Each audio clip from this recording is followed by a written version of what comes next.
Ang kwentong ito ay hango sa totoong buhay. Karanasan ito ni Buot. Taong 1968, Taal, Batangas.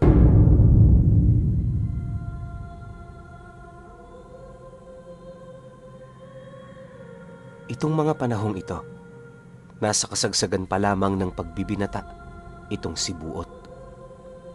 Siyempre, kagaya ng iilang mga bata, araw-araw nasa labas sila ng kanilang mga tahanan upang magsaya. Hindi naman siya pinipigilan ng mga magulang niya. Gawa ng kahit papaano, masaya naman silang makita ang kanilang anak na nakakapagsaya sa kabila ng napakarami nilang problema. Kung hindi nyo kasi naitatanong, si Buot lamang sa kanilang tatlong magkakapatid ang normal. Yung dalawa niyang kuya, bagaman matanda na, parang bata pa rin ang ugali. Hindi yun sanay na mawalay sa kanyang mga magulang, kaya palagi lang yung nasa bahay. Hindi rin ito pinapalabas. Nang sa gayoy hindi yun mapagdiskitahan ng iilan nilang mga kababaryo.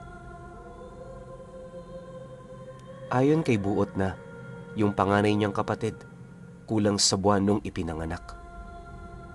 Yung sumunod naman dito, 10 buwan ang inabot sa loob ng sinapupunan bago na iluwal ng kanilang ina.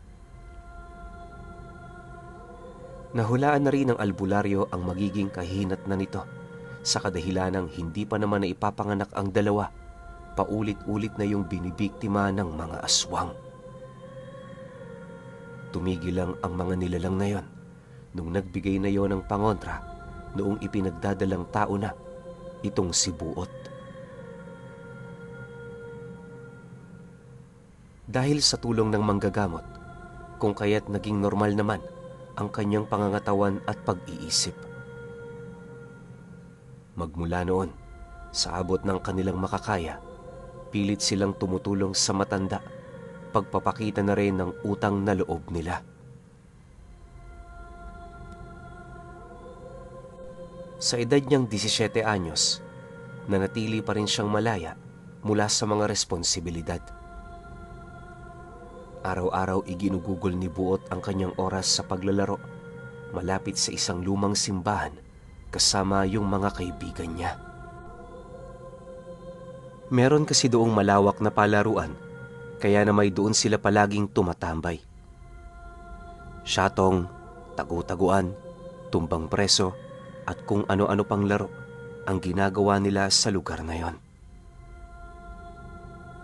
Ayon sa kanya, tahimik at payapa ang palaruan sa may simbahan, kaya hindi naman gaanong nag-aalala ang kanilang pamilya.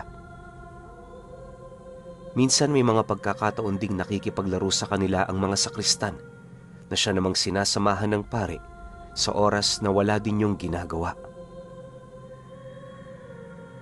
Dahil sa ganoong sitwasyon, naging kampante sila sa lugar na yon. Akala nila mananatili sila doong ligtas, pero lingid sa kanilang kaalaman, meron na palang papalapit na panganib na malapit ng maganap. Sa pagkakatanda noon ni Buot, nasa buwan na yon ng Agosto nang magsimula silang maglaro ng gabi. Maliwanag ang buwan at napakaraming tao noon ang tumatambay sa labas tuwing 10 oras. Nang mapagtanto naman niya ito, agad naman niyang inabisuhan ng kanyang mga kaibigan na tumambay malapit sa simbahan. Sa mga unang gabi ng kanilang paglalaro, wala namang nangyari. Bawat isa sa kanila, tuwang-tuwa dahil yon ang kauna-unahang pagkakataon na makakapaglaro sila ng tagu-taguan ng gabi. Hindi naman sila gaanong nababahala para sa kanilang mga magulang, lalo na't bago sila pumupunta sa lugar na yon, sinisiguro muna nilang lahat sila nakapagpaalam. Ngunit ilang araw pa noon ang lumipas, habang patuloy pa ring nagpapakita ang napakabilog na buwan, meron na siyang napapansing kakaiba sa palaruang malapit sa simbahan. Pagtungtong ng gabi ng Biyernes, nagpatuloy pa rin ang kanilang paglalaro kahit hindi na noon gaanong mapakali ang kanyang isipan. Bago sumapit ang 7:00 ng gabi, noong mismong araw, matyaga namang naghihintay si Buot at ang dalawa niyang kaibigan sa palaruan. Makalipas lamang ang ilang minutong pagmamasid sa paligid, doon na nga nila nakita ang pagdating ng 5 pa nilang kalaro na siya namang nagmamadaling lumapit sa kanila. Pagharap naman ng mga ito sa kanya, agad naman yung humingi ng pasensya dahil sa natagalan sila. Nang marinig naman yon ni Buot, dali-dali naman siyang tumayo habang masayang sumasagot sa mga ito ng, "Huwag niyo nang alalahanin yon. Kami nga kakarating lang din namin eh. O ano, magsisimula na ba tayo?" Matapos naman niyang makapagwika, agad naman niyang itinuro yung kaibigan nilang naging taya noong nagdaang gabi. Sa pagtitigan naman nilang dalawa, nagpumilit pa yung tumangging maging taya, pero dahil na rin sa pagsang-ayon ng kanilang mga kasama, wala na rin yung nagawa kundi ang sumunod.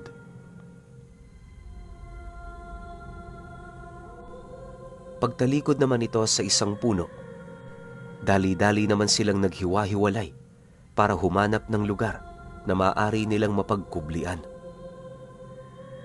Yung karamihan sa mga kasama niya nagtago sa mga kakahuyan, habang siya naman pumanhik sa isang makipot na daan patungo sa lumang simbahan. Siya pa lang kasi ang nakatuklas sa lugar na yon, kung kaya't inakala niyang doon maganda magtago. Ngunit makalipas lamang ang ilang minutong paghihintay, laking gulat na lamang ni Buot nang bigla niyang maramdaman ang paghawak ng isang malamig na kamay sa kanyang paa. Sa isang kisap mata, buong puwersa siyang hinugot ng nilalang na yon, dahilan para lumayo siya ng husto sa lagusang pinagtataguan niya. Maya-maya pa, unti-unti nang nandilim ang kanyang paningin, buhat sa kawalan ng liwanag sa lugar. Nang akmang sisigaw pa siya, agad naman siyang nawala ng malay matapos bumagok sa isang malaking bato ang ulo niya. Akala noon ni Buot mamamatay na siya, pero ilang oras lang noon ang dumaan, muling nanumbalik ang kanyang wisyo sa kanyang katawan.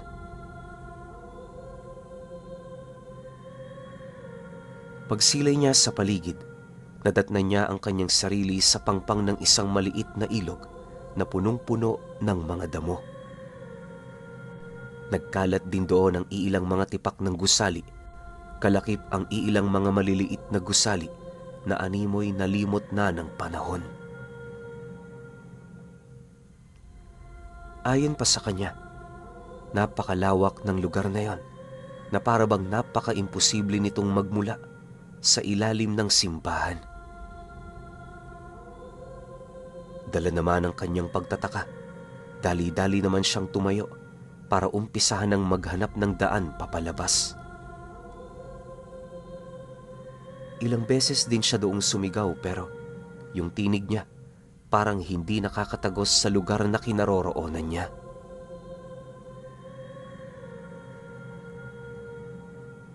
Sa pagpapatuloy naman ng kanyang paglilibot, doon na tuluyang nakita ni Buot ang isang malaking altar kung saan meron doong 5 upuang gawa sa bato ang nakatirik. Bawat isa sa mga upuang yon, may mga kalansay na nakaupo na parang yon ang mga nilalang na namamahala doon. Noong una, inakala niyang patay na ang mga ito, pero nang akmang papalapit na siya, bigla naman siyang napakaripas ng takbo matapos niyang masipat ang 5 kalansay na paisa-isa nang nagsisitayo. Dahil sa pangyayaring yon, pinilit naman ni Buot na makalabas ng lugar. Sa paniniwalang mamamatay siya sa oras na maabutan siya nito. Subalit, kahit saang banda man siya noon tumungo, bigo pa rin siyang makahanap ng daan papalabas. Hindi naglaon, pagsilay naman niya sa kanyang likod, doon na niya nakita ang 5 nilalang na dahan-dahan ng lumalapit. Habang pinagmamasdan niya ito, hindi naman niya maisawalang bahala, gawa ng literal na mga bangkay ang mga nilalang na yon. Ang pinagkaiba lang nito sa aktwal na patay, meron yung kulay puting liwanag sa dibdib at mata nito. Siyempre bilang bata, una talaga noong naisip ni Buot, mga demonyo ang nilalang na yon.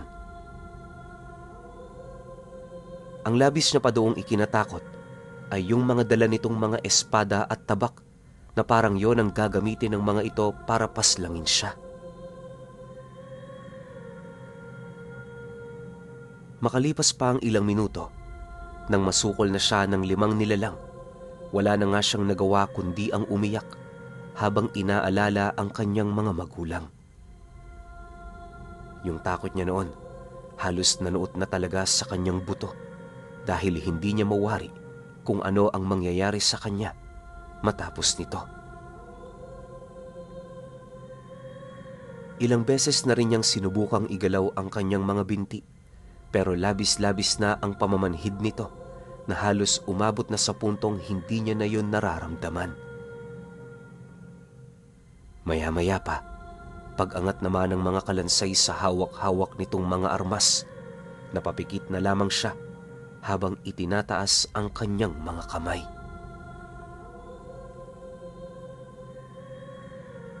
Unti-unti na rin niyang tinatanggap ang kanyang tadhana, gawa ng alam niya sa kanyang sarili na wala na siya noong magagawa. Ngunit pagkaraan pa noon ng ilang segundo, napansin naman noon ni Buot na tila bang hindi pa umaatake ang mga nilalang na yon. Pagmulat naman ng kanyang mga mata, bigla naman siya noong napanganga matapos niyang masipat ang 5 paring nakatayo sa harapan niya. Nakasuot ang mga ito ng puting sutana at meron yung daladalang tungkod na kawangis ng krus. May mga libro din yung hawak na para bang katatapos pa lang nitong magmisa.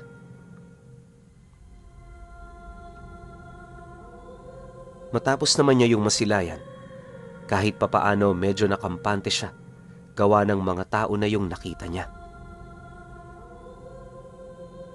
Hindi naglaon, minabuti naman niyang maglakas loob na magtanong sa mga ito ukol sa lugar na kanyang napuntahan. Nang marinig naman yon ng 5 pari, napangiti lang naman ang mga ito. Indikasyon na natutuwa yon sa mga sinabi niya.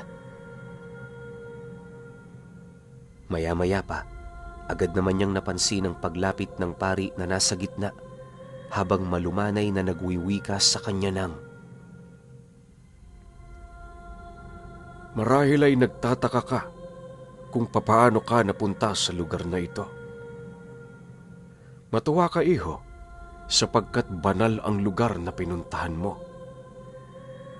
Bibihira lang ang mga taong napapadpad dito at kalimitan sa aming mga kinukuha, sinisiguro naming banal at merong pananampalataya. Magdadalawang dekada nang pumanaw ang aming huling napili. Ngayon napapanahon na para ikaw naman ang maging tagapaghalili niya. Bibigyan ka namin ng karampatang abilidad para magawa mo ang iyong tungkulin.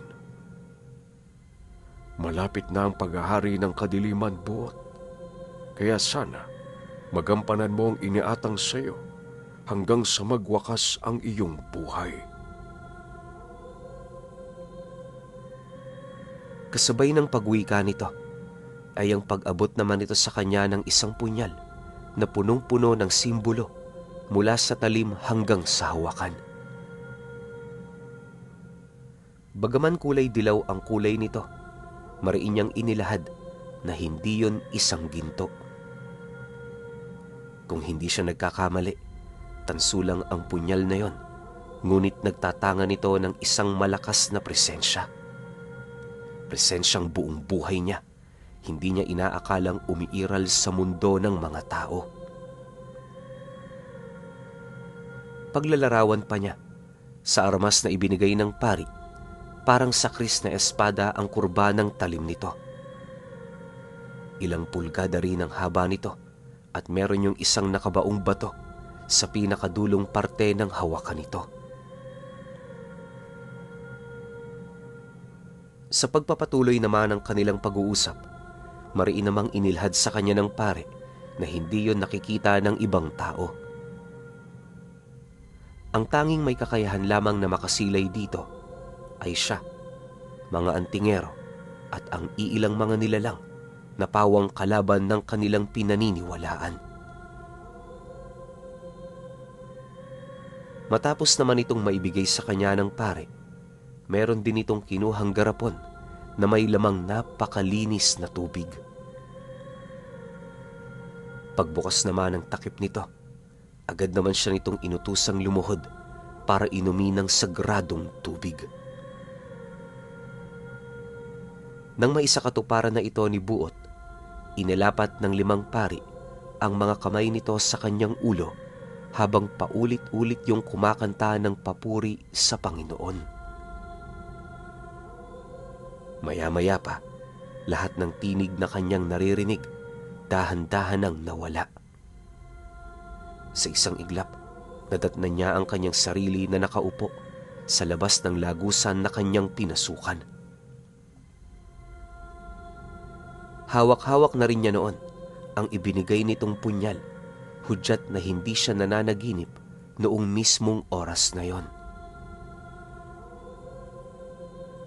Sa pagtayo naman niya, sakto naman ang pagdating ng kaibigan niyang taya sa laro nila.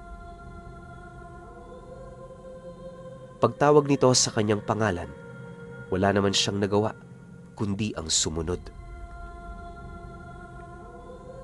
Sa halos buong laro nila noong gabi, hindi niya magawang makabawi. Bagaman ganoon ang nangyari, ipinagpasalamat ito ni Buot sa kadahilanang nakauwi siya ng ligtas sa puder ng kanyang mga magulang. Sa paglipas pa ng mga araw, unti-unti na niyang napapansin ang tila bang pagbabago ng kanyang pananaw sa buhay. Hindi niya mawari pero magmula noong nangyari ang insidenteng yon, tila bang nawala na siya ng gana na makipaglaro sa mga kaibigan niya.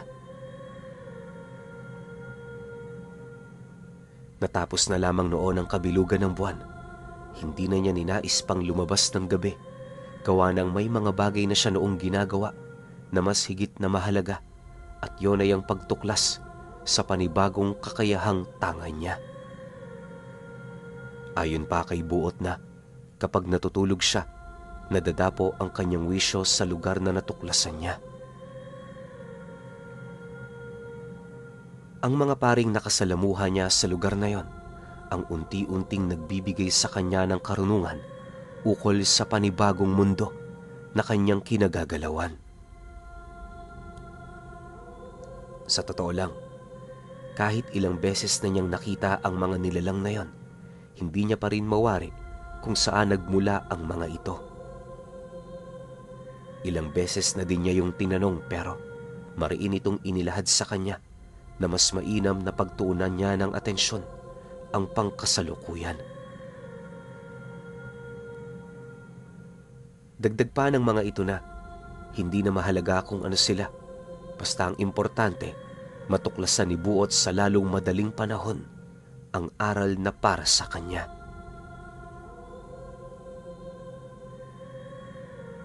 Matapos naman niya itong marinig sa 5 pare, minabuti na lamang niyang ituloy ang mga bagay na kanyang nasimulan.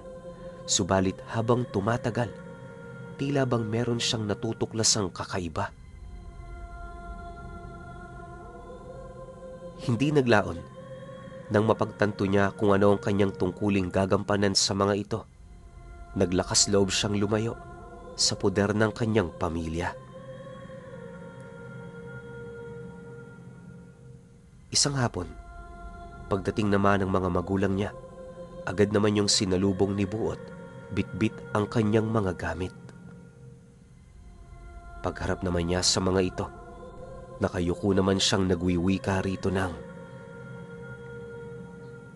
"Nay, Tay, magpapaalam ho sana ako sa inyo.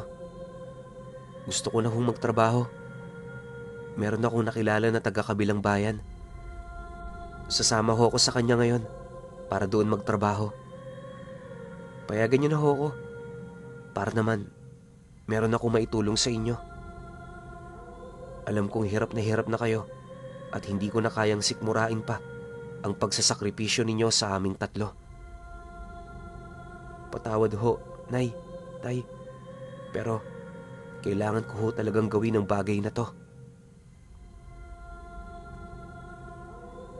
Dahil sa kanyang sinabi, tahimik namang lumapit sa kanya ang kanyang ama. Pagsilay naman niya sa kinaroroonan nito, nasipat naman niyang nanlulumo na yon, pero wala siyang nakikitang luhang pumapatak sa mga mata nito.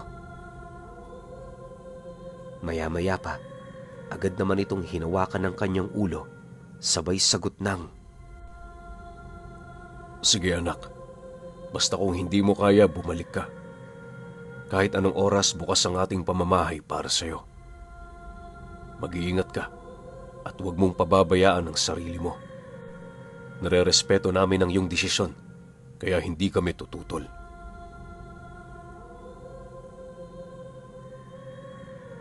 Kasabay ng pagwika nito ay ang dali-dali naman itong pagpasok sa loob ng kanilang tahanan. Yung kanyang ina naman, tahimik lang na sumunod dito na para bang wala na yung pakialam sa kanya. Nauunawaan naman ito ni Buot, lalo pat alam niya kung gaano ka-emosyonal yung nanay niya.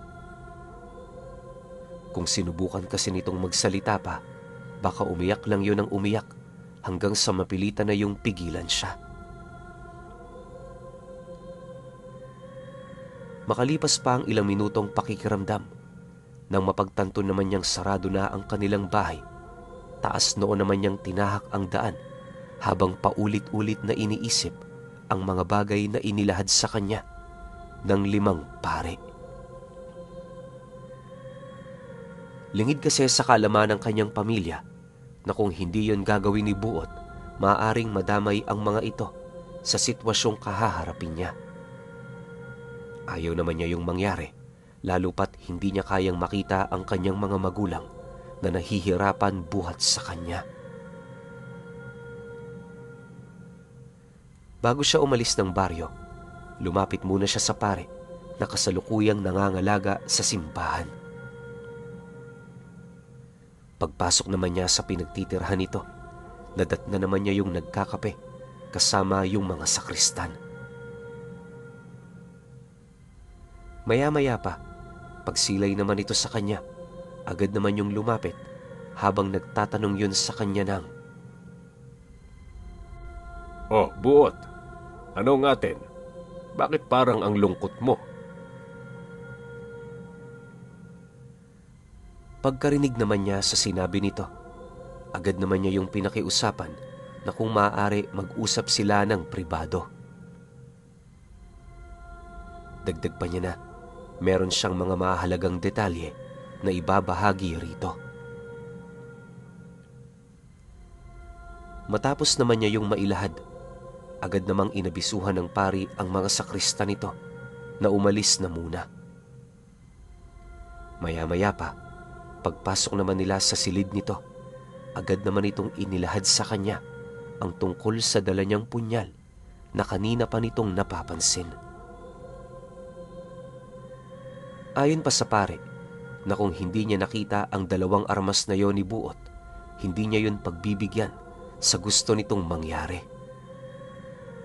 Dagdag pa nito na, ang punyal na kanyang daladala ay maraming kawangis na simbolo sa simbahang yon. Mariin din itong inilahad sa kanya. Isa ito sa mga nananaliksik ukol sa gamit na yon na halos ilang siglo nang nawawala. Pagkalahad naman ng pari ukol dito, agad naman yung nagbuklat ng libro habang inilalahad sa kanya ang bawat katagang may kinalaman dito. Ayon sa pari na, ang hawak niyang punyal ay isa sa mga maituturing na kayamanan ng simbahan. Nawala ito 2 siglo na ang nakakalipas at sinasabing tinatangan yon ng mga taong napili. Ayon sa alamat, may natatagong kapangyarihan ng punyal. Kaya na may isinikreto ito ng lahat ng pari na nangangalaga sa simbahan. Bawat isa sa kanilang nadedestino roon, alam ang tungkol sa bagay na yon, kaya sa abot ng kanilang makakaya, pinangalagaan nila ito ng higit pa sa buhay nila. Ngunit, ayon sa paring kausap niya, yung tangan niyang punyal, milagros na lamang na nawala. Sa katunayan, bawat isa rin sa kanilang nadedestino sa simbahang yon, nagkakaroon ng pangitain ukol sa 5 pari na nakaupo sa mga tronong nakapaikot kung saan nakatarak ang punyal. Kahit alam nilang patay na ang mga ito, naniniwala silang yon ay buhay pa at patuloy na pinangangalagaan ang nawalang kayamanan na minsang pagmamay-ari nila.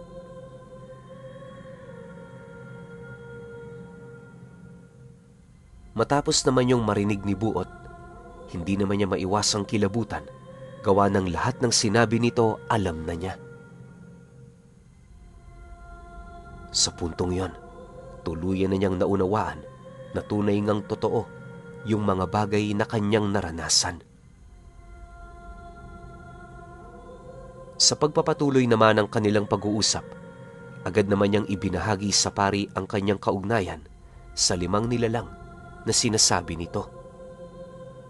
Tinuro niya rin ang lugar kung saan niya yun nakita, pero pagdating nila roon, wala na silang nakitang daan papasok. Dahil sa pangyayari, agad naman silang bumalik sa loob ng tahanan ng pari upang mapag-usapan ang tungkol sa mga bagay na kanyang gagawin. Buot, naniniwala kong totoo ang mga sinasabi mo. Nakikita ko naman ang patunay, kaya hayaan mong tulungan kita. Baka meron ako maibabahagi sa iyong tulong, kaya huwag kang mahiya. Bungad na wika ng pare matapos nitong makumpirma na siya nga ang naging tagapaghalili ng nasabing punyal.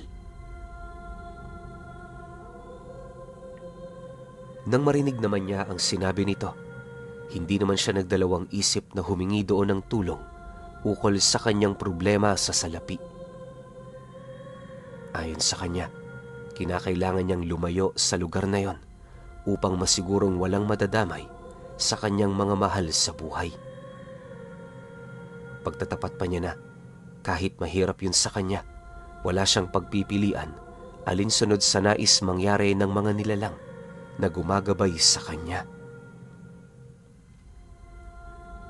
Mariin niya ring inilahad na hindi naman permanente ang gagawin niyang yon, sa kadahilanang ang tanging misyon lang niya, sugpuin ang kasamaang nahulaan ng 5 paring nangangalaga sa punyal.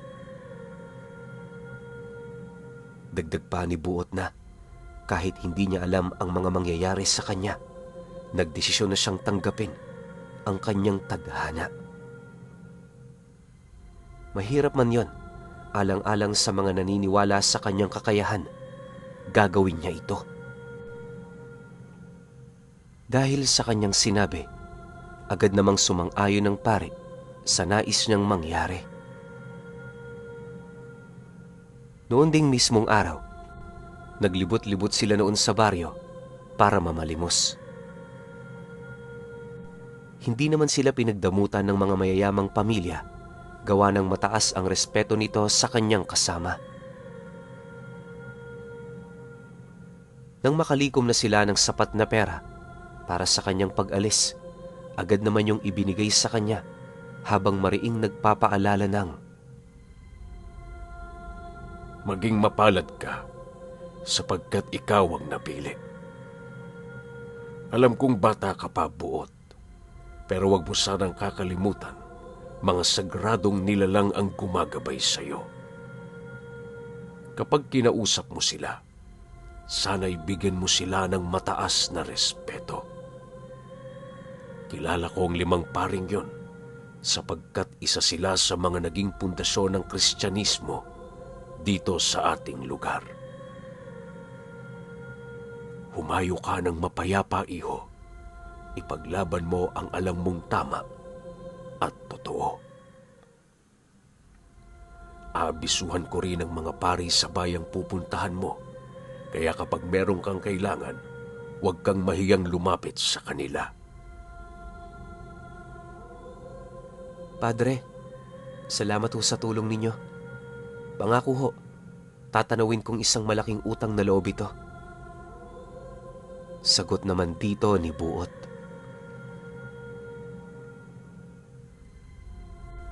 Matapos naman nilang makapag-usap, dali-dali naman niyang tinahak ang daan patungo sa Karatig Bayan.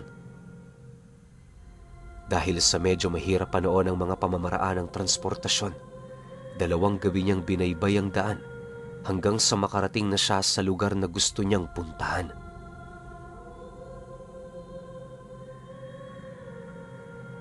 Mula sa lugar na yon, pinili niyang ipagpatuloy ang kanyang buhay gamit lamang ang kakarampot na salapi na kanilang nalikom. Para na rin makatipid, kung kani-kanino na nagpapatulong itong si Buot, magkaroon lamang siya ng pagkain sa pang-araw-araw. 1 linggo pa ang dumaan. Nang magkaroon na siya ng panahon para gumawa ng tirahan, agad naman siyang naghanap sa mga burol ng pwesto para itayo ang kanyang mumunting bahay. Siyempre, dahil sa nag-iisa lang siya noon sa buhay, inabot pa siya ng 10 araw bago maitayo ang kanyang tahanan na bunga ng kanyang sariling pagpapagal. Ayon sa kanya, hindi naging mahirap na gawin ito dahil napakadalang sa kanya noong makaramdam ng pagod. Sa isang araw, halos nakakasampung balik siya sa bundok para mangalap ng kahoy na kanyang gagamitin. Matyaga rin siya noong umaakyat ng mga nyog para kumuha ng dahon nito na siya namang ginawa niyang bubong ng kubo.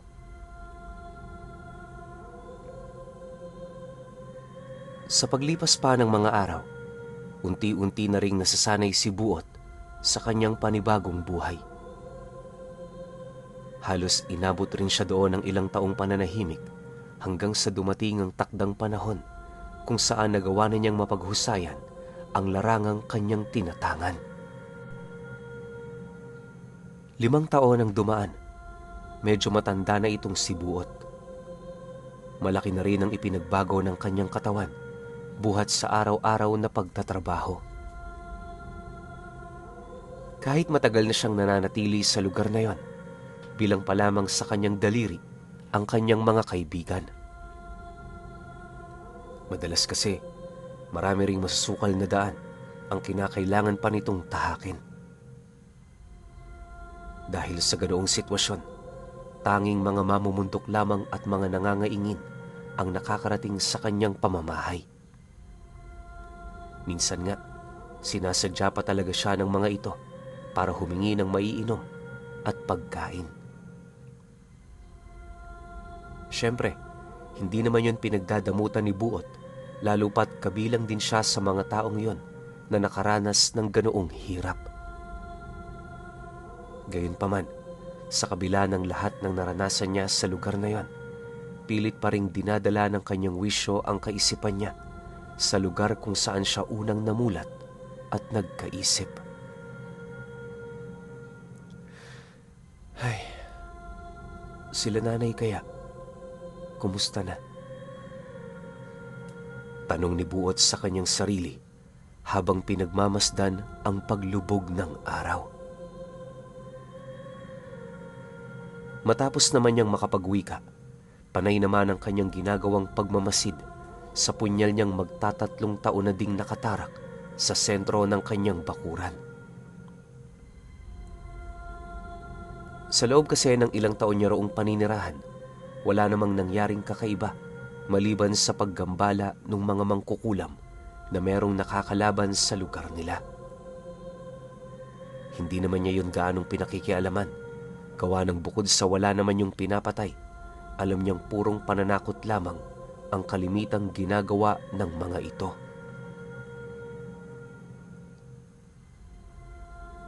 Makalipas pa ang ilang minutong pagmamasid sa paligid, dahan-dahan naman siya noong tumayo para gawin na ang kanyang trabaho sa gabing yon.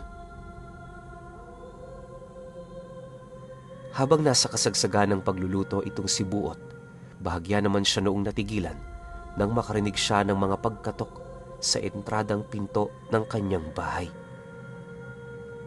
Pagtanong naman niya sa mga panauhing yon, agad naman yung nagpakilala bilang si Lauro, ang kaibigan niyang nag-uuling. Nang marinig naman niya ang sinabi nito, agad naman niya yung pinuntahan para kausapin.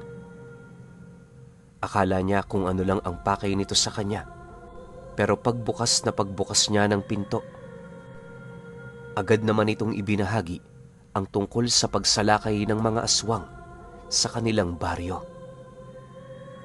Dagdag pa ni Lauro na habang nag-uusap sila, nagkakagulo na sa lugar na yon. Yung mga kapitbahay kasi nito, kitang-kita kung papaano tumakas ang aswang, bitbit ang isang patay na sanggol na nakuha nito sa sinapupunan ng kanyang biktima. Ayon pa sa lalaki, wala na yung malalapitang albularyo sa kanilang lugar, kaya na may nagdesisyon yung pumunta sa kanya. Nang marinig naman niya ang sinabi nito, agad naman niyang binunot ang punyal, sabay tahak ng daan patungo sa baryo.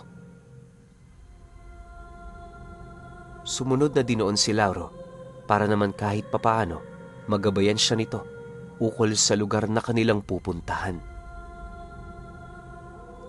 Sa kanilang paglalakad, mariin namang inilahad ng kaibigan niya kung ano ang mga nasaksihan nito bago yun pumunta sa kanyang pamamahay.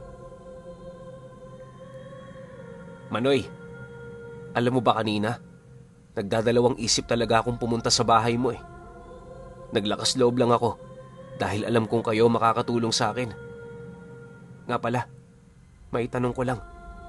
Ano pala yung binunot nyo sa bakuran kanina? Wala ko roong nakita eh. Kaya hindi ko maiwasang mapaisip. Wika ni Lauro habang nakasunod sa kanya. Matapos naman itong marinig ni Buot, napangiti lang naman siya habang sumasagot dito ng, "Wala yon, wag mo nang isipin. Sige na Lauro, ikaw na ang mauna at hindi ko alam kung saan tayo pupunta." Dahil sa kanyang sinabi, tahimik naman itong tinahak ang daan patungo sa isang liblib na lugar na nasa tagong parte ng sityo nila. Makalipas lamang ang ilang minutong paglalakad, doon na bumungad sa kanya yung mga taga-baryong abalang-abala sa paglilibot, bitbit ang kanilang mga sulok. Habang binabagtas ng mga ito ang daan, paulit-ulit naman yung nagpapatunog ng mga dala nitong lata at sundang na parang meron itong itinataboy. Paglapit naman nila Buot sa kinaroroonan ng mga ito, agad naman nila yung tinanong ukol sa mga nangyayari. Nang marinig naman yon ng mga kalalakihan, agad naman itong inilahad sa kanila ang pagpapakita ng mga aswang sa kanilang lugar. Base sa pagkakatanda ng mga ito, 10 nilalang ang sumugod doon para lang makuha ang isang sanggol na hindi pa ipinapanganak. Dagdag pa ng mga ito na Dahil sa pangyayari, ikinasawi naman yon ng nanay ng bata. Pagkarinig naman ni Buot sa sinabi ng mga ito, agad naman niyang pinagmasdan ng buong paligid habang taimtim na nagpapalipad ng mga dasal. Matapos naman niya yung gawin, dahan-dahan naman niyang itinarak sa lupa ang hawak niyang punyal habang paulit-ulit niyang tinatawag ang mga nilalang na bumalik. Maya-maya pa, pagputol naman niya ng kanyang mga dasal, laking gulat na lamang ng mga kalalakihang kasama niya nang bigla na lamang itong makarinig ng mga malalakas na pag-atungal sa buong paligid. Sinabayan din yon ng mga pag-alulong ng aso, hudyat na merong nangyayaring panganib. Dahil sa pangyayaring yon, agad namang inabisuhan ni Buot ang mga kalalakihan na kakilala ni Lauro na pumasok na muna sa mga tahanang malapit sa kanila para sumilong. Dagdag pa nito na, anuman ang paparating, paniguradong magdudulot yon ng kaguluhan sa lugar na yon. Pagbaling naman niya ng kanyang paningin sa kaibigan niya, agad naman niya yung sinenyasan na sumama sa mga kalalakihan, subalit nagpumilit pa rin yung manatili. Makalipas pa ang ilang minuto, napilitan na rin yung kumaripas ng takbo, matapos naman itong masipat ang isang kalabaw na naglalakad na merong nagbabagang sungay. Doble din ang laki nito kumpara sa pangkaraniwang kalabaw, at sa itaas nitong bahagi, merong nakatayong dalawang nilalang na may mahabang buntot. May mga malalapad din yung pakpak at may mga mata itong kasing pula ng dugo.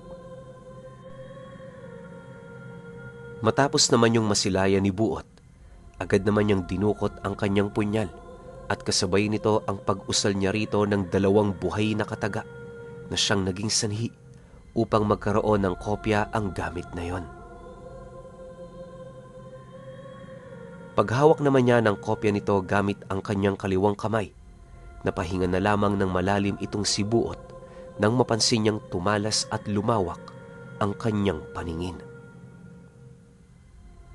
Sa isang iglap, lahat ng nilalang na umaaligid sa karimlan, nagawa na niyang masilayan.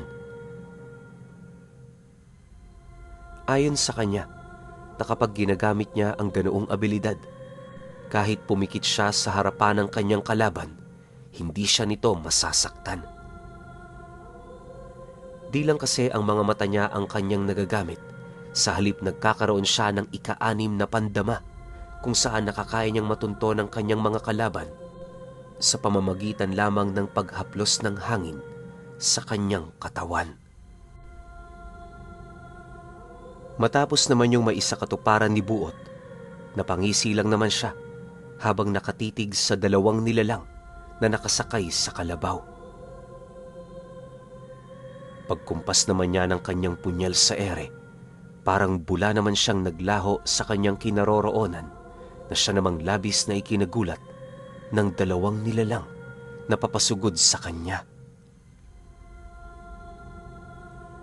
Maya-maya pa, paglitaw naman niya sa likurang bahagi nito, buong puwersa naman niyang inundaya ng saksak sa may bandang binti ang kalabaw na siyang naging sanhi upang mabuwal yun sa mismong kinaroroonan nito.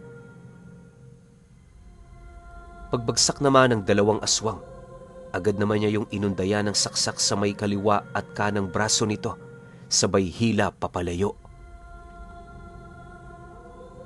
Nang mapagtanto naman niyang nagkaroon na sila ng sapat na distansya sa kalabaw, agad naman niya yung tinitigan mata sa mata habang seryoso itong tinatanong ng,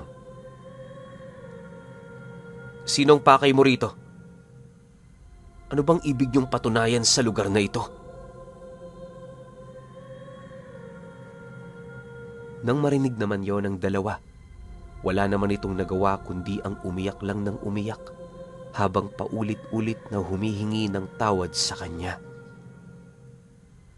Nangako rin yung hindi na sila babalik sa lugar na yon kung ipapangako ni Buot nabibigyan sila nito ng pagkakataon na makapagbagong buhay. Ngunit nang marinig naman niya ang sinabi ng mga ito, mas lalo lang siyang nilamon ng kanyang galit. Sa tono kasi ng pananalita ng mga aswang, parang wala itong ginawang karumal-dumal na bagay sa lugar na yon. Makalipas pa ang ilang minutong paninindak niya, nagdesisyon naman siyang pugutan na yon ng ulo para hindi na pamarisan ng iba.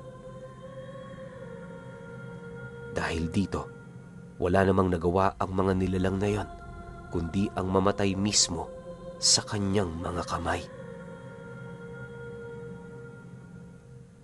Hindi naglaon.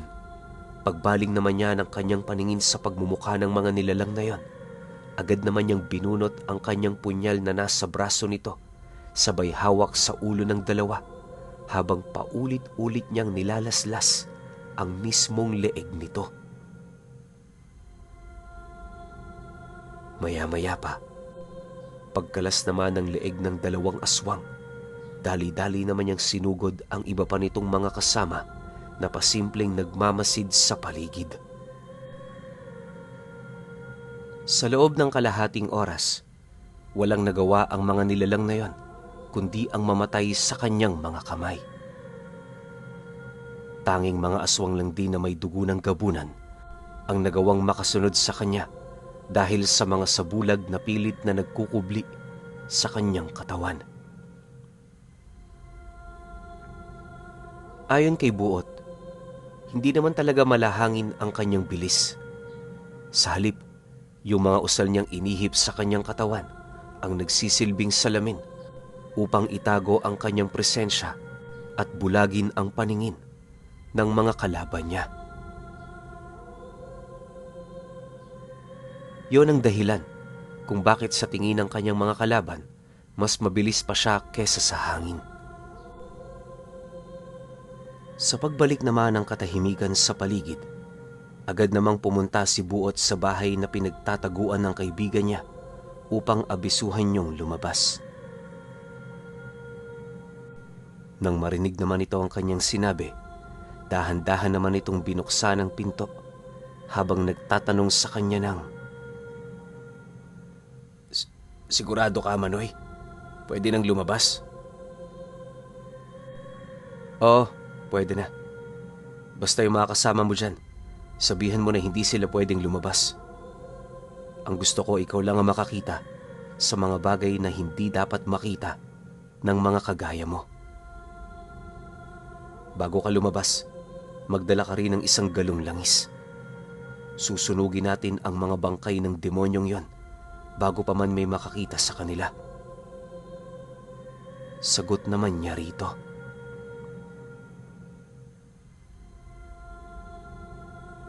Matapos naman ang kanilang pag-uusap, agad naman silang tumungo sa pinag-imbakan niya ng mga bangkay.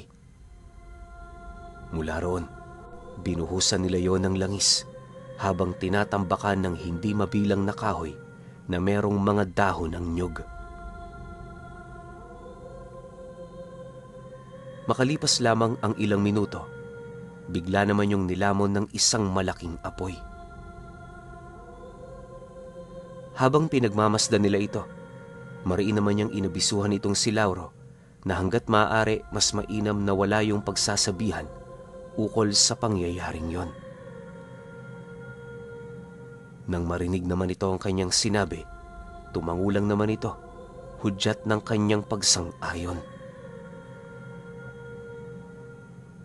Sa paglipas pa ng mga araw, nagpatuloy ang paglilinis ni Buot sa kanilang lugar. Tuwing gabi, kagaya ng mga aswang, palihim siyang lumalabas para manila ng kanyang mga kalaban. Gumawa rin siya ng sarili niyang kasuotan na magbibigay marka naman sa mga aswang kung ano ang wangis ng taong pumapatay sa kanila.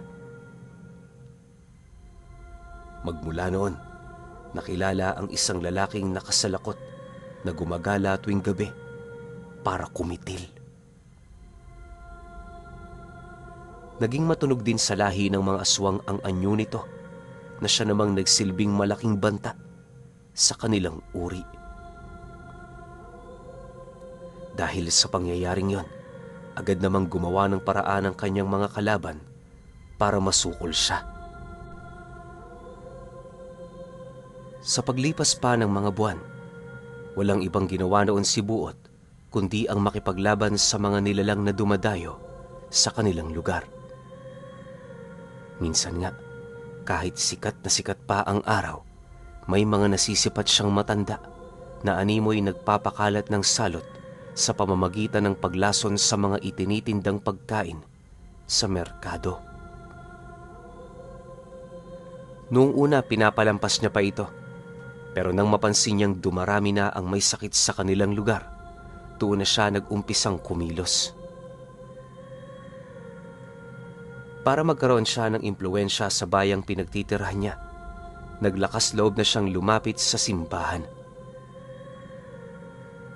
Pagpasok naman niya sa loob nito, agad naman niyang hinanap ang pari upang ipakita ang punyal na kanyang dala. Nang masipat naman ito ang kanyang karga, agad naman niyang napansin sa mga mata nito ang tila bang pagkabigla. Ora mismo, inanyayahan siya sa silid nito para doon sila makapag-usap ng maayos. Ikaw pala ang sinasabi sa akin ni Padre. Ilang taon na rin akong naghintay sa iyo. Akala ko nga hindi ka na magpapakita. Kumusta ka na pala, iho? Bago ka lang ba sa lugar na ito? Wika ng pari sa kanya. Dahil sa sinabi nito, napangiti lang naman itong si Buot habang kalmadong sumasagot dito ng, "Mag-aanim na taon na ho ko rito. Pasensya na ho kung hindi ako agad nakalapit sa inyo. Alam niyo kasi, sinubukan kong mamuhay ng payak sa kabila ng mga pangitaing nakikita ko gabi-gabi. Akala ko dito na ako matatahimik, pero mas lalo lang palang naging komplikado rito ang buhay ko." Nang marinig naman ng pari ang kanyang sinabi, walang pagdadalawang isip naman siya nitong inanyayahan na tumira sa simbahan. Ayon dito, meron pa naman doong bakanteng bahay na pwede niyang pagtirhan. Dagdag pa nito na, yon ang inabiso sa kanya ng kanyang kaibigan, kaya wala naman siyang magagawa kundi ang sundin ito. Mariin din itong inilahad na habang nagpapahinga siya sa lugar na yon, maaari niyang ipagpatuloy ang kanyang pagsasanay. Pagtatapat pa nito na, hindi na rin niya kinakailangan pang mag-alala sa pagkain dahil ang parokyano na mismo ang bahala. Dahil sa sinabi nito, agad naman yung tinanggap ni Buot. Hindi siya doon sumang-ayon para lamang guminhawa ang kanyang buhay. Sa halip sumang-ayon siya upang mas maraming tao ang maililigtas niya. Kapag kasi sa simbahan siya noon na malagi, madali niyang malalaman ang lahat ng mga nangyayari sa bayan.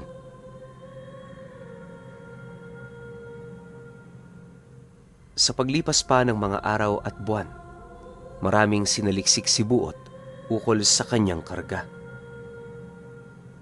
Dahil sa tulong ng pari sa kanya, mas lalo pang lumawak ang kanyang karunungan ukol sa natatagong hiwaga ng mundo. Ayon sa kanya, na dahil sa tulong ng paring yon, mas lalo pang umunlad ang kanyang kakayahan. Napaghusayan niya rin ng husto ang paggamit ng punyal na halos umabot na noon sa puntong nagagawa niyang mapaslang ang kanyang kalaban sa pamamagitan lamang ng paghataw nito sa hangin.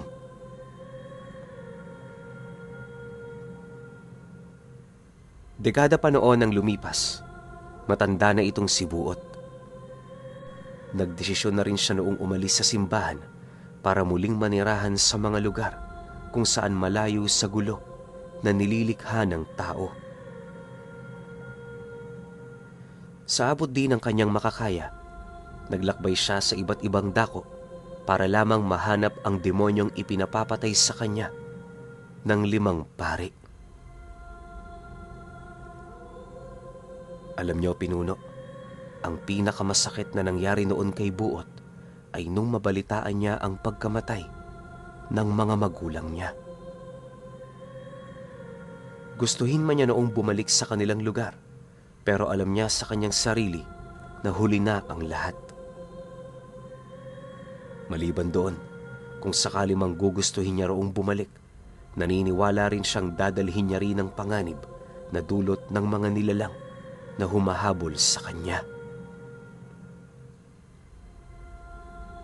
Dahil sa pangyayaring yon, mas pinili na lamang niyang manirahan sa bundok para kung sakali mang matunto ng mga ito ang kanyang lokasyon, walang ibang tao ang madadamay. Ayon pa kay Buot na, isa yung maituturing niyang pinakamahirap na karanasan na nagawa niyang mapagtagumpayan. Natigil lamang ang paghabol sa kanya ng mga nilalang na yon nang mapadpad siya sa bundok ng Maliponyo. Maraming ermitanyo kasi ang tumulong noon sa kanya na siya namang naging daan upang tuluyan na nilang malipol ang kanyang mga kalaban. Magmula noon, doon pa lamang nakalasap ng kapayapaan itong si Buot. Naghintay din siya sa pagbabalik ng sinasabing demonyong papatayin niya, pero ilang dekada pa ang dumaan, walang nagpakitang ganoong uri ng nilalang. Nang malapit nang mamatay itong si Buot, sinasabing ang kanyang punyal ay iniwan niyang nakatarak sa tuktok ng bundok na yon. Magpahanggang sa ngayon, Pinuno, naniniwala ang nakakaalam ng kanyang istorya na nananatili pa ring nakatarak sa lugar na yon ang minsan niyang tinangan na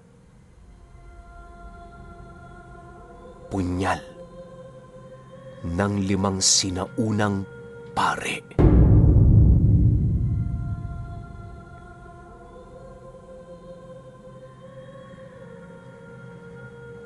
Okay.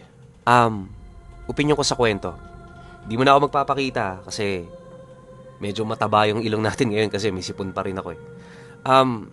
Sa kwento ni Buot, di ko alam kung basta na lang may naikwento eh, no? Pero kasi nga, ang ine-expect ko, mahanap ni Buot yung demonyong binigay sa kanyang misyon ng 5 pare. Pero sobrang layo ng mga nangyari. Kasi nga, ang dami niya nakasagupang mga nilalang na nasa panig ng kaliwa. Andyan yung mga aswang o kung ano-ano pang siguro hindi na lang nabanggit dito sa kwento. Pero yun nga, ang ipinagtataka ko lang, unang-una si Buot chosen one.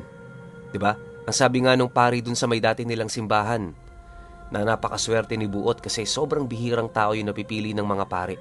Tapos ang nakaraang pang huling napili 2 dekada nang nakakaraan tapos namatay rin. So ang malaking question mark natin ngayon, anong nangyari dun sa demonyo?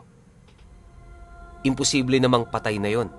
Kasi kung patay na yon o wala na yung kaluluwa nun o bumalik na yon sa impyerno, hindi nagagawa yung 5 pare na mamimili sila ng isang tao nakikitil sa buhay nun.